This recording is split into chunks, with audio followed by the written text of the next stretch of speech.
Okay, let's jump right in. We're doing a deep dive today into a really significant text.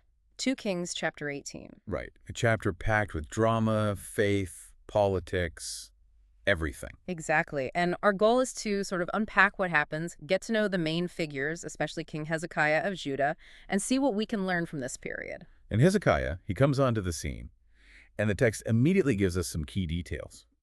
He's 25 when he starts his reign, rules for 29 years, and his mother was Abijah. But the description that follows, that's what really grabs you. It says he did what was right in the eyes of the Lord, just as his father David had done. Which is huge. Comparing him to David, that's setting the bar incredibly high. It tells you straight away this king is different. Sets him apart from, well, a lot of the other kings we read about. Definitely. It signals a major shift, a return to a kind of foundational faithfulness. So what does that faithfulness look like in action? Because the chapter gets right into his reforms, and they sound pretty intense. Oh, they were. This wasn't just symbolic. He went after the physical structures of, well, what the text presents as improper worship. He removed the high places, these local shrines. Right, where people worshipped outside Jerusalem. Exactly.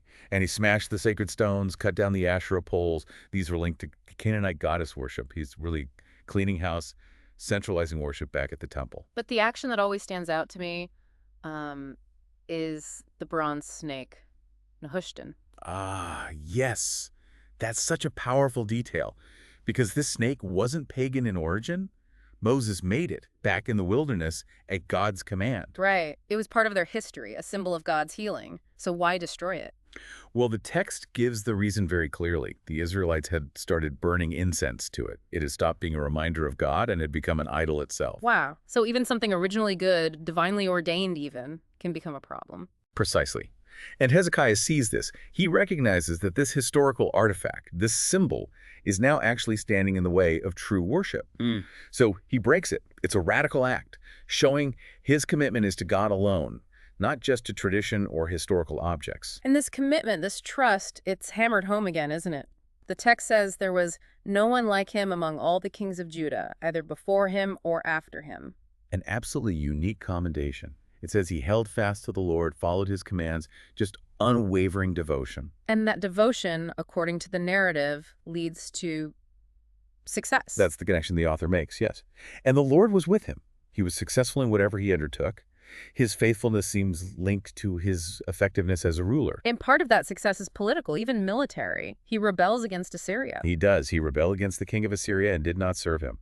Which, I mean, considering Assyria was the regional superpower, that's incredibly bold. A declaration of independence, really. Taking a huge risk. And he also defeats the Philistines. Yes, the text mentions success against them too, as far as Gaza.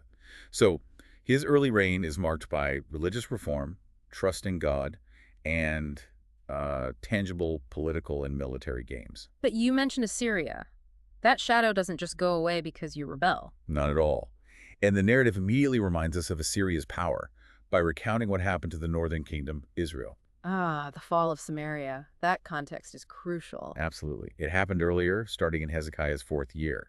Shalmaneser, the Assyrian king at the time, besieged Samaria.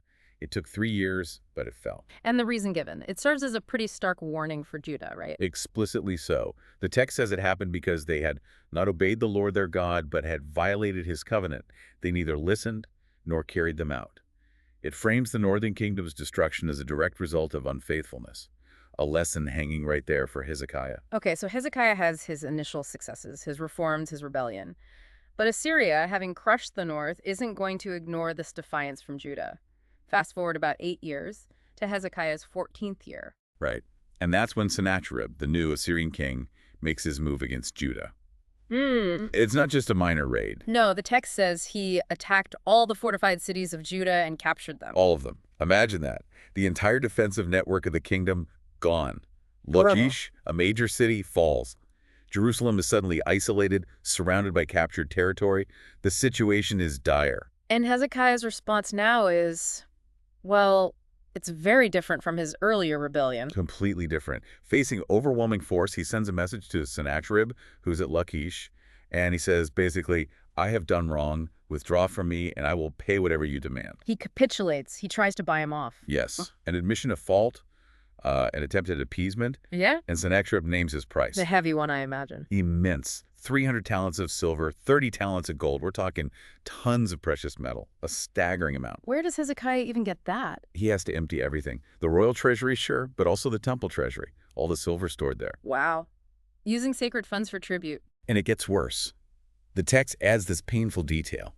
Hezekiah had to strip the gold off the very doors and doorposts of the temple, gold he himself might have put there, just to meet Sennacherib's demand. That's devastating.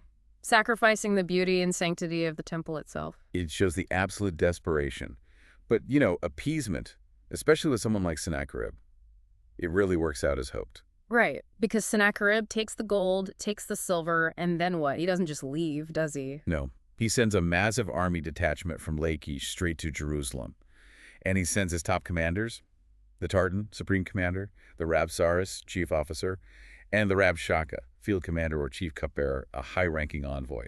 So this isn't just a token force, it's a serious military presence led by the big guns. Absolutely. They march right up to the city walls, to a very public spot, the aqueduct of the upper pool near the main road. Everyone can see them. And Hezekiah sends out his own top officials to meet them, Eliakim, Shebna, Joah, his inner circle. Right. And the Judahite officials, they understand the danger immediately.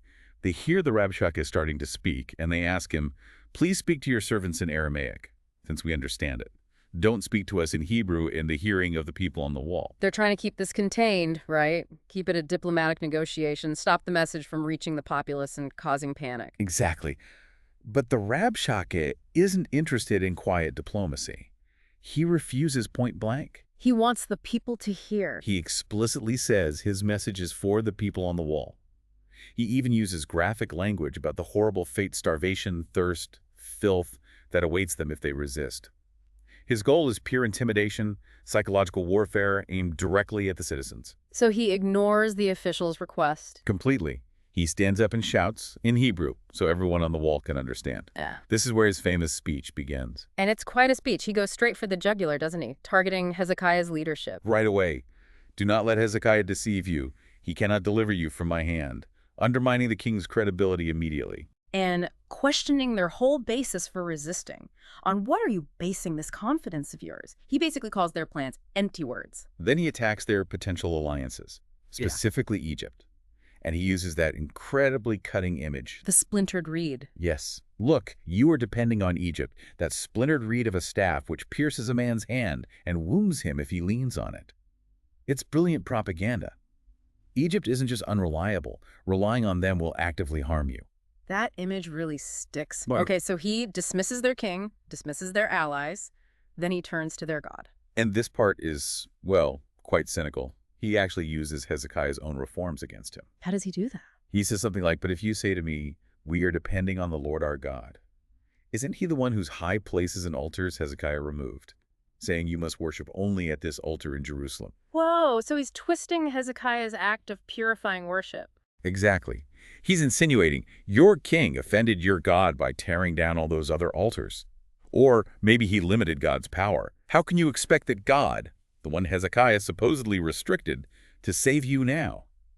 It's designed to sow doubt about God's favor or even his capability. That's clever in a really insidious way, using their own religious actions to undermine their faith. He even mocks their military strength, offers a sarcastic bet about providing horses they couldn't even find riders for. And then, the kicker. He claims God is on his side. Yes.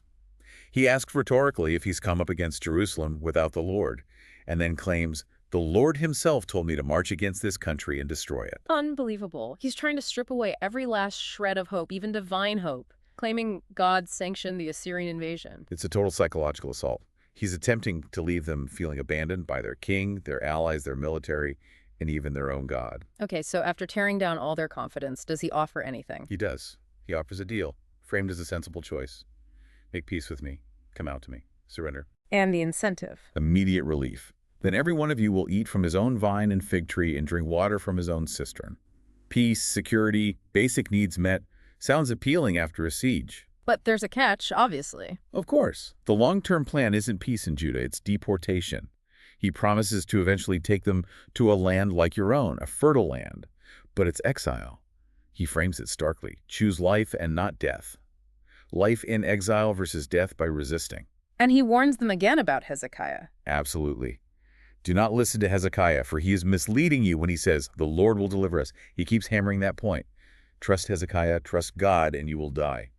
Trust Assyria, and you live, albeit somewhere else. To back this up, he resorts to history, right? Listing all the nations Assyria has conquered. Yes, this is his final proof. He asks, has the God of any nation ever delivered his land from the hand of the king of Assyria? He names Hamath, Arpad, Sepharvaim.